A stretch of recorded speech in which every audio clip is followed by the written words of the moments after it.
It's okay, Daddy, we can leave. Then a billionaire CEO changed everything. The restaurant glittered like a palace.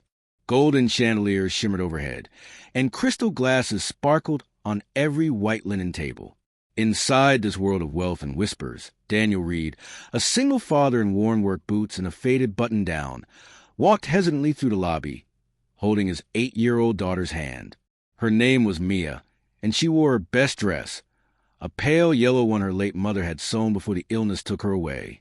Daniel's heart thudded in his chest as they approached an empty corner table. He had spent 3 months saving every spare dollar from his second job washing cars and doing late-night deliveries. Tonight, he wanted to give his daughter something she'd never had, a real birthday dinner. But as they entered the dining hall, laughter floated from a table nearby. A man in a silk blazer leaned toward his companions and muttered, just loud enough to be heard, "This isn't a place for people like that." The words sliced through the air. Daniel's hand trembled, gripping Mia's smaller one tighter. He started to turn away, but his daughter's soft voice stopped him. "It's okay, Dad. We can leave." Her voice was gentle, pure, too forgiving for her age. And somehow, that made the moment even worse. The group at the next table chuckled openly now. Even a waiter, clearly uncomfortable, waved them away with a dismissive flick of his wrist. But at the center of the room, in a private booth behind frosted glass, someone noticed. Ethan Vale, the young billionaire and CEO of Vale Tech Industries, slowly set down his wine glass. The light caught the sharp planes of his face, and his usually calm gray eyes turned cold. Ethan had built an empire before his 33rd birthday. He was known in the business world for his discipline, his brilliance, and his distance. Reporters called him the Ice King. But in that moment, the image shattered, because what he saw reminded him of something he had buried long ago, a memory of a small boy in hand-me-down clothes, holding his mother's hand as they were turned away from a restaurant for the same reason. Daniel cleared his throat at the host stand. Reservation for Reed. 7:30. The hostess, a woman with a sleek bun and a polished smile, glanced at her computer, then up at him. Her expression faltered for just a moment before she spoke. "I'm afraid, Mr. Reed, that table has been given away." "But I called twice today," Daniel said softly. "You confirmed." "System error," she interrupted briskly. "Perhaps you'd be more comfortable somewhere casual?" Her tone dripped with practiced politeness. Daniel's face burned. "It's okay, Dad," Mia whispered again. "We can have cake at home." And that was when the laughter started again, cruel, deliberate. A woman in pearls murmured to her husband, "Can you imagine? Thinking you belong here." Daniel felt something inside him collapse. All the overtime shifts, all the planning, all of it reduced to a joke. He turned toward the door, shoulders heavy. That's when a chair scraped sharply across marble. Ethan Vale stood up. The room stilled. Every eye turned toward him as he walked past the velvet ropes of the VIP section, his expression unreadable. He stopped directly in front of Daniel and Mia. "What's happening here?" he asked quietly. The hostess straightened.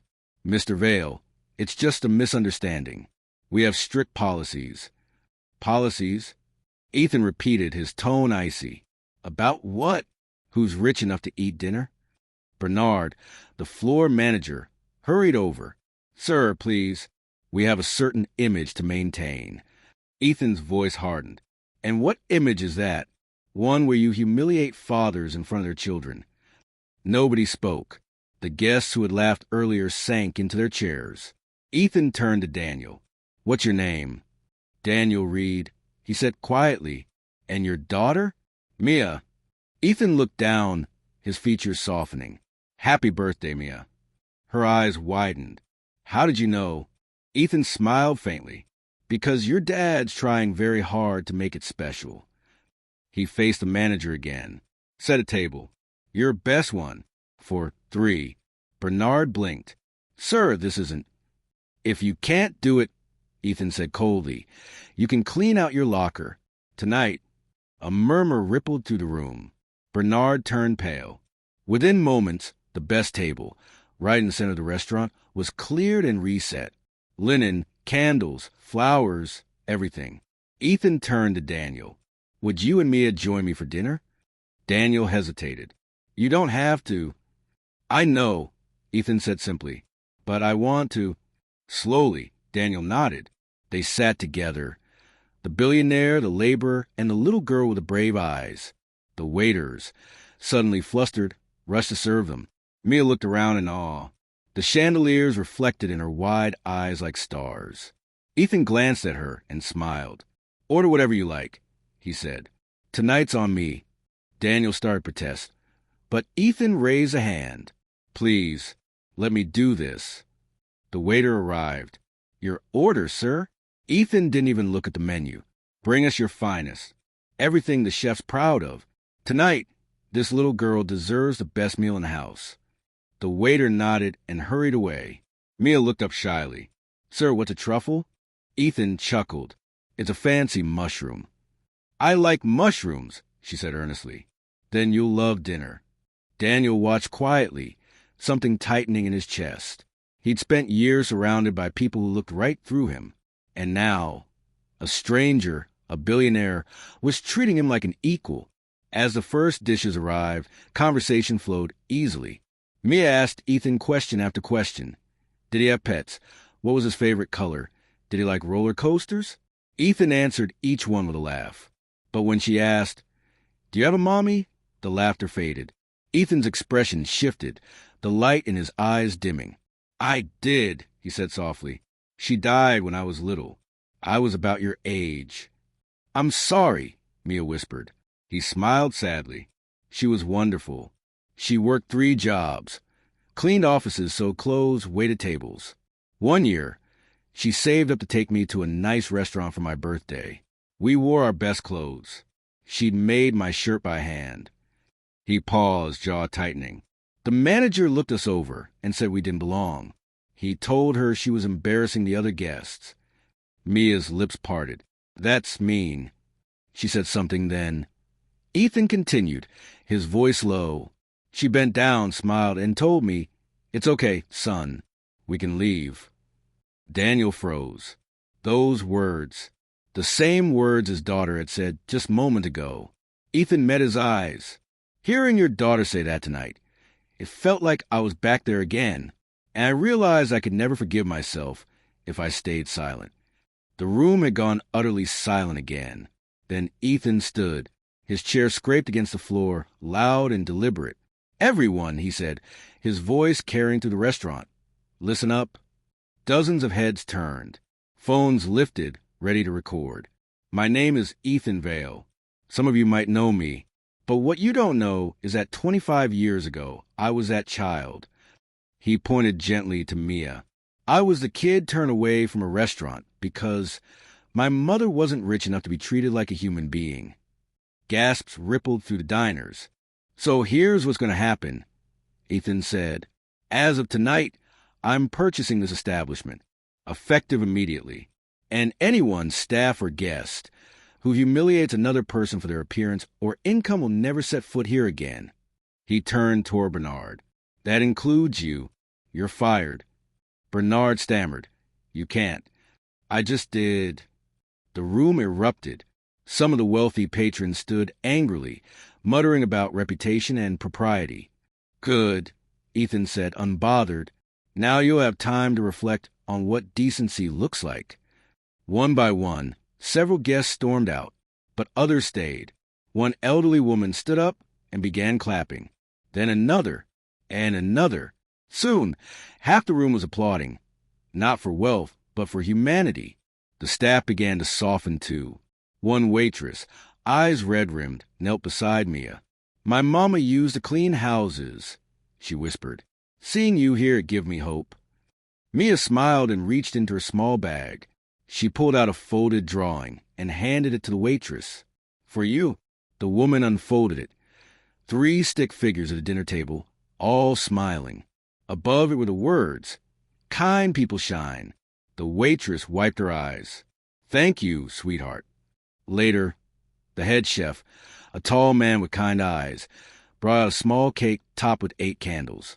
For the birthday girl, he said. The entire restaurant sang happy birthday. Mia hid her face, cheeks flushed with joy. When she blew out the candles, the room cheered. Daniel watched through tears he didn't bother to hide. It wasn't just a meal. It was a moment that erased years of shame. Ethan leaned toward him. "You've got a brave little girl, Daniel." Daniel nodded. "She's stronger than I'll ever be." Mia reached across the table, holding out another drawing. This one showed a tall man, a smaller man, and a girl. Above it, in crooked letters, it read, "The man who made my daddy smile." Ethan took it, his fingers trembling. For the first time in years, tears filled his eyes. "I'll keep this forever," he whispered.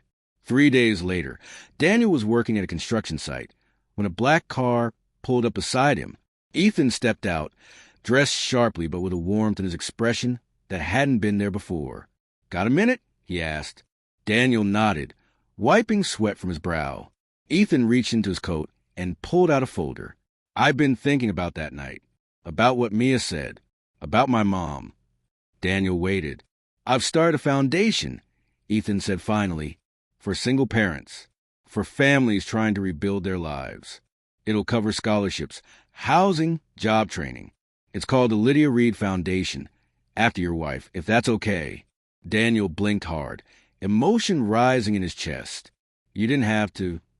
"I did," Ethan said simply, "because that night, your daughter reminded me what real wealth looks like. It's not money. It's love, dignity, courage." He held out his hand. "I'd like to be your friend, Daniel. Not because I can help you, because you reminded me who I was." Daniel shook his hand firmly. "I'd like that." A week later, the three of them met again, not at a fancy restaurant, but in a sunny park. They sat on a blanket, eating sandwiches that Mia had helped make. Ethan watched her run through the grass, chasing butterflies, her laughter ringing clear. The little pendant around her neck, a homemade charm that said brave, gleamed in the sun. "I used to think power came from money," Ethan said quietly. "But that night, a child showed me true power, the kind that lifts others up." Daniel smiled. All she wanted was to make her dad stop feeling small. "She succeeded," Ethan said softly, "for both of us."